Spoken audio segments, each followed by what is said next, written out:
বিৰল মহাজাগতিক ঘটনাৰ সাক্ষী হ'ব বিশ্ববাসী। দুটাকৈ চন্দ্ৰৰ নয়নাভিৰাম দৃশ্যৰ দৃশ্যমান হ'ব আকাশত। ২৯ ছেপ্টেম্বৰত চাওঁ আহক আকাশৰ চাৰ্কাছ। অহা ২৯ ছেপ্টেম্বৰত চাওঁ আহক আকাশৰ চাৰ্কাছ। দুটাকৈ চন্দ্ৰৰ নয়নাভিৰাম দৃশ্যৰ দৃশ্যমান হ'ব আকাশত। এই বিৰল মহাজাগতিক ঘটনাৰ সাক্ষী হ'ব বিশ্ববাসী আৰু মাত্ৰ দুটা দিনৰ পিছতেই।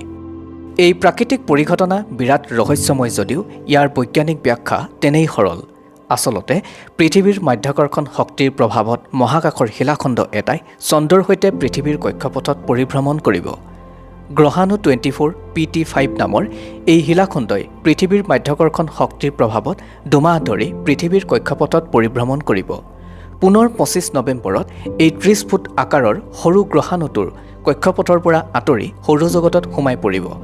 অৱশ্যে এই ক্ষুদ্ৰ চন্দ্ৰটো সকলো পৃথিৱীবাসীয়ে খালী চকুৰে দেখি নাপালেও পৰিৱেশ পৰিস্থিতি অনুসৰি কোনো কোনো ঠাইৰ পৰা খালী চকুৰেও দেখা পাব পাৰে বুলি প্ৰকাশ কৰিছে আমেৰিকান এষ্ট্ৰনটিকেল ছ'চাইটিয়ে।